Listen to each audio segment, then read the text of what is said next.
When you look at the results of your students' work, what types of things are you attending to? Many of us were trained to look for the ways that students were not understanding concepts or ideas. But what if we flipped that practice on its head and focused on the things students did understand? Today on the podcast, we're talking with Tisha Jones, Senior Advisor for Content Development at the Math Learning Center, about building an asset-based approach to assessment. Tisha, first of all, thanks for joining us. We're thrilled to have you with us. I'm really excited to be here. I have a sense that for a lot of people, the idea of asset-based assessment is something that we might need to unpack to offer kind of a basic set of operating principles or a definition. So my first question is, how would you describe asset-based assessment? What would that mean for a practitioner? I think the first part of it is thinking just about assessment. Assessment is a huge part of every school that is in this country. So there are formative assessments, which are ongoing assessments that teachers are doing while students are considered in the process of learning, although we know that students really are never not in the process of learning. And then there are also summative assessments when we want to see if they have demonstrated proficiency or mastery of the concepts that they've been learning throughout that unit. But when we're thinking about assessments, oftentimes the idea of assessment is that we are looking for what students don't know. And asset-based assessment means that we're taking this idea and we're flipping it and we're saying, let's start by looking at what students are showing us that they do know. And we're trying to really focus on the things that our students are showing us that they're able to do. So that's a lot. And I think one of many of the things that's going on for me is that that's a pretty profound mind shift, I think, for a lot of folks in the field, not because they necessarily want to look at their students as a set of deficits, but because most of the training that a lot of us got actually was focused on what are the deficits. Most of the training, when we're talking about kids casually or with our colleagues or administrators, we're often worried about, well, our kids don't know this. Our kids are struggling here. And that really becomes the way that we see our students, right? And our kids are so much more than that, right? And our kids are coming to us with knowledge, and we can forget that when we're only focused on what they don't know. There's a great quote that you're making me think about. It's from the 14th century, and the person has said, essentially, the language that we use becomes the world that we live in. And I think that's a little bit of where you're going, is that deficit-focused language kind of lives in the DNA of a lot of either the training that we've had or the structures of schools. And so flipping this is a mind shift, and I think it's really exciting that we're talking about this. I have two things on my mind. I think one is, let's talk about the assessments themselves first. So if I want to start thinking about using my assessments in an asset-based way, if we just think about the assessments themselves, be they formative or summative, tell me about what you think an educator might do with the assessments that they're using, whether they're coming from a curriculum or whether there's some that they're designing on their own. How should I think about the assessment materials that I have? And are there ways that I should imagine shifting them? That's a great question. I think that when you're looking at your assessments, you may or may not need to change them. They might be fine the way that they are. But the way to know is when you see the opportunities kids have to give their answers, what is that going to tell you about what they understand?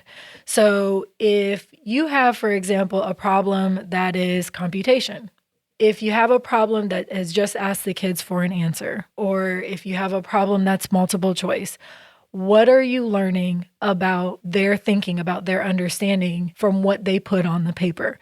Now, I'm not saying don't ever use those questions. They have their purpose. But that is really what I am asking you to do, is to think about what is their purpose. What is the intention behind the questions on the assessment?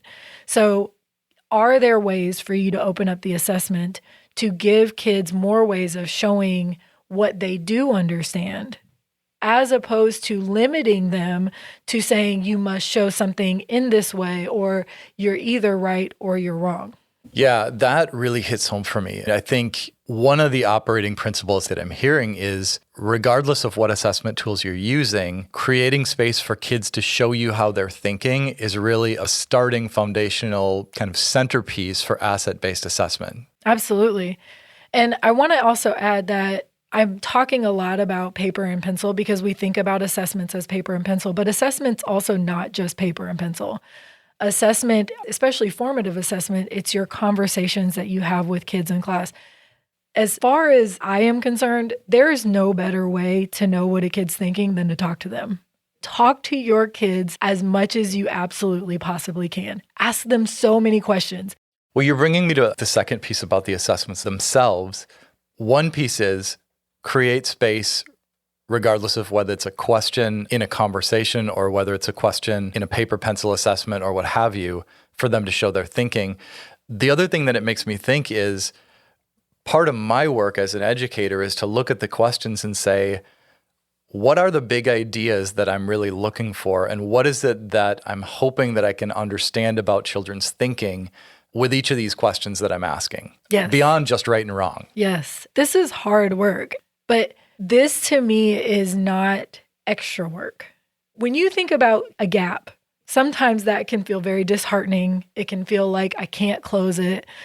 My kids don't know this. They're never going to get it. It almost just drains the joy of teaching out.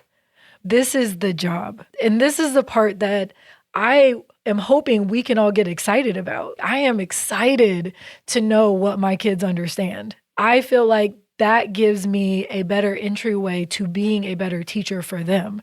If we can start to shift how we think about assessing our students to looking for what they know, to me, that feels very different. It feels different for your kids and it feels different for you. It's much more fun to walk into a classroom thinking about what my kids know than what they don't. Yeah, and I think you're hinting at the next place that I wanted to go, which is there's the assessments themselves and both how I use them and how I make space for kids to show their thinking.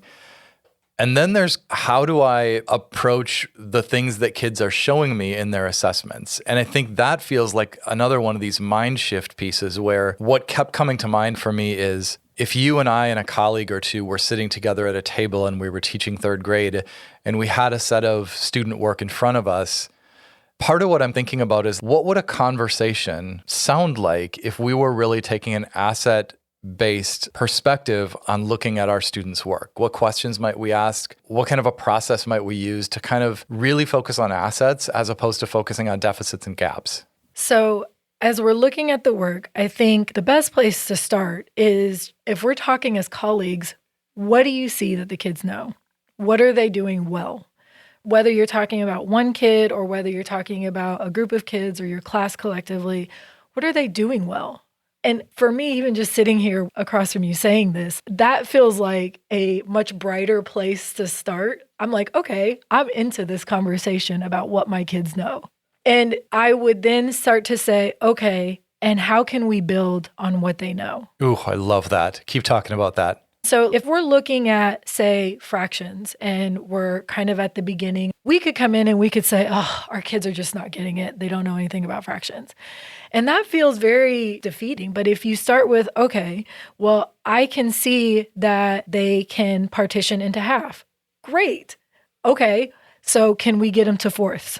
Can we get them to eighths? How about thirds? All right, can they get it on a rectangle? Can they get it on a circle? Can they get it in this context? Can they get it if it's a sharing situation, right? Now we're brainstorming all of these questions of what can they do next? And those are actionable things, right? Like, right. In addition to saying this is what kids are doing, thinking about what I can build from actually leads to action. It leads me to a path of instruction. And that does feel really different. So if we're here and we take the perspective that our kids don't get fractions, then that could bleed into our instruction in a different way. So instead of now thinking about what we can do next and how we can keep building them up, we may be thinking about how do we need to water things down? How do I need to make things easier? And we want to make sure that we're not taking away rich mathematical opportunities from our students because our perspective is that they're not able. They have deficits. We want to instead think about how do we build them up? How do we still make sure that they're getting these rich mathematical problems and opportunities in class and being able to grow them in that way? Love that. So one of the things that really just jumped out, and I want to come back to this because I think the language is so darn important. This idea that an asset-based perspective leads to thinking about instruction as building upon. That just seems like such a practical, simple thing. But boy, shifting your mindset and approaching it the way you described it, Tisha, that really does feel profoundly different than a lot of the data conversations that I've sat in over the years. At that point, we should be stopping to think, what do they need next? But it's hard to make that determined based on saying, well, they don't know this. It's much easier to think about what they need next if you're looking for what they do know. And you can say, oh, I can make some connections to that and move them maybe even just a little bit to a little bit further, help them take another step. It strikes me that what I don't hear you saying is we can't acknowledge that there's sometimes going to be a difference between what kids understand and our ultimate goals for them. That can still be true, but we're looking at their starting point as the starting point and the next steps rather than just only saying like the gap is this wide. And even using the language of gap is challenging, right? Absolutely. Because we're trying to say like our job is to build, not just to measure. Well, and when you think about talking about a gap, it almost feels like it's the kid's fault. Mm-hmm. But right now in our conversation, we are talking about where the responsibility is. And the responsibility is on me to keep thinking about how do I help this kid grow? Mm-hmm. How do I keep helping this kid grow in their math understanding? It is not uncommon in elementary schools to group or classify kids based on their abilities. And coming from the best place, right? Like we're all wanting to help our students. I believe that everybody wants to help their students grow. This conversation has really got me thinking a lot, and I suspect that anyone who's listening is in the same place. I'm curious, if I'm a person who's new to this conversation, if these ideas are new, I'm wondering if you have any recommendations about where someone could go to keep learning, be it a book, a website, something along those lines that could keep me thinking about this and exploring these ideas.